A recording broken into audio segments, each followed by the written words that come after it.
आज हम बात करने जा रहे हैं छत्तीसगढ़ के सुकमा जिले में हुई एक बड़ी घटना की, जहां सुरक्षा बलों ने नक्सलियों के खिलाफ एक ऑपरेशन को अंजाम दिया। 29 मार्च 2025 को सुकमा दंतेवाड़ा सीमा पर स्थित केरलापाल के जंगलों में हुई इस मुठभेड़ में 16 नक्सली ढेर कर दिए गए। यह साल 2025 में नक्सलियों के खिलाफ सबसे बड़ी कार्रवाइयों में से एक है। तो चलिए इस घटना के हर पहलू को विस्तार से समझते हैं। कैसे शुरू हुआ यह ऑपरेशन, क्या हुआ जंगल में और इसका क्या असर होने वाला है। यह सब शुरू हुआ 28 मार्च 2025 की रात को। बस्तर क्षेत्र के पुलिस अधिकारियों को एक पुख्ता खुफिया सूचना मिली कि सुकमा के केरलापाल इलाके में नक्सलियों का एक बड़ा समूह मौजूद है। यह इलाका घने जंगलों से घिरा हुआ है और नक्सलियों के लिए एक सुरक्षित ठिकाना माना जाता है। सूचना मिलते ही डिस्ट्रिक्ट रिजर्व गार्ड यानी DRG और केंद्रीय रिजर्व पुलिस बल यानी CRPF की टीमों ने तुरंत योजना बनाई। रात के अंधेरे में ही जवान जंगल की ओर बढ़ गए, क्योंकि नक्सलियों को भनक लगने से पहले ऑपरेशन को अंजाम देना जरूरी था। DRG छत्तीसगढ़ पुलिस की एक खास यूनिट है जो स्थानीय स्तर पर नक्सलियों से निपटने के लिए प्रशिक्षित है। वहीं CRPF देश की सबसे बड़ी अर्धसैनिक बलों में से एक है, जिसके जवान नक्सल प्रभावित इलाकों में अपनी बहादुरी के लिए जाने जाते हैं। इन दोनों टीमों ने मिलकर एक संयुक्त ऑपरेशन शुरू किया। 29 मार्च की सुबह जब सूरज की पहली किरणें जंगल में पहुंची, तभी सुरक्षा बलों का नक्सलियों से आमना सामना हो गया। सुकमा के पुलिस अधीक्षक किरण चौहान ने बताया कि सुबह करीब 8 बजे केरलापाल पुलिस थाना क्षेत्र में जंगल में गोलीबारी शुरू हुई। नक्सलियों ने पहले फायरिंग की कोशिश की, लेकिन हमारे जवान पहले से तैयार थे। जवानों ने तुरंत मोर्चा संभाला और जवाबी कार्रवाई शुरू कर दी। यह मुठभेड़ कई घंटों तक चली। जंगल का इलाका इतना घना था कि दोनों तरफ से रुक रुक कर फायरिंग होती रही। नक्सलियों ने अपनी पोजीशन बचाने की कोशिश की, लेकिन सुरक्षा बलों की रणनीति के आगे वे टिक नहीं पाए। बस्तर के IG सुंदर राजपी ने बताया कि इस ऑपरेशन में 16 नक्सलियों के शव बरामद किए गए। इसके साथ ही बड़ी मात्रा में हथियार और गोला बारूद भी जब्त किया गया, जिसमें AK-47 इंसास राइफल्स और रॉकेट लॉन्चर जैसे घातक हथियार शामिल थे। इस ऑपरेशन में 2 जवान भी घायल हुए। ये जवान DRG के थे और इन्हें मामूली चोटें आई।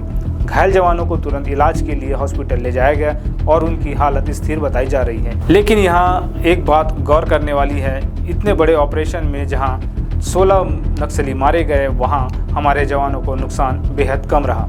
यह सुरक्षा बलों की ट्रेनिंग, साहस और रणनीति का सबूत है। सुकमा का यह इलाका नक्सलियों के लिए एक मजबूत गढ़ रहा है। यहाँ घने जंगल, पहाड़ और मुश्किल रास्ते सुरक्षा बलों के लिए हमेशा चुनौती बने रहते थे। इसके बावजूद हमारे जवान न सिर्फ ऑपरेशन को कामयाब बनाते हैं, बल्कि अपनी जान जोखिम में डालकर देश की सुरक्षा सुनिश्चित करते हैं। अब सवाल उठता है, क्या यह ऑपरेशन नक्सलियों के खिलाफ अब तक की सबसे बड़ी कार्रवाई में से एक है?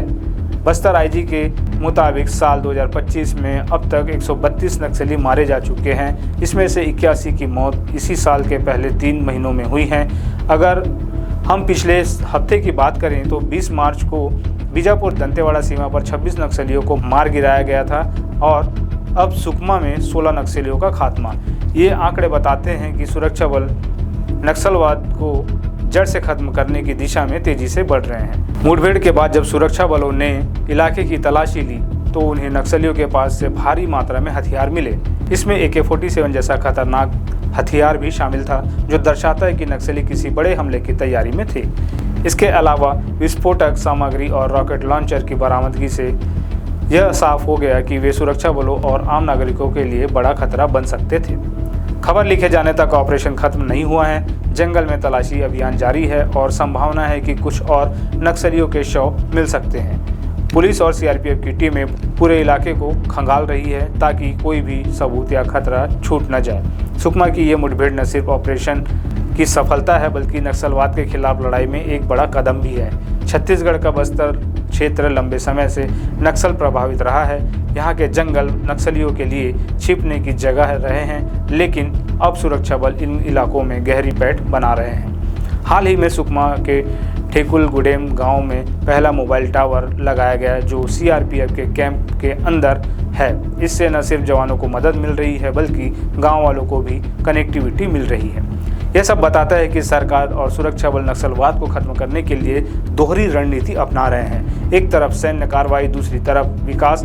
आने वाले समय में अगर इसी तरह ऑपरेशन चलते रहें तो वो दिन दूर नहीं जब बस्तर नक्सल मुक्त हो जाएगा। इस मुठभेड़ को आप कैसे देखते हैं? क्या यह नक्सलवाद के अंत की शुरुआत है? अपनी राय हमें कमेंट बॉक्स में ज़रूर बताएं। अगर आपको ये जानकारी पसंद आई तो वीडियो को लाइक करें, चैनल को सब्सक्राइब करें।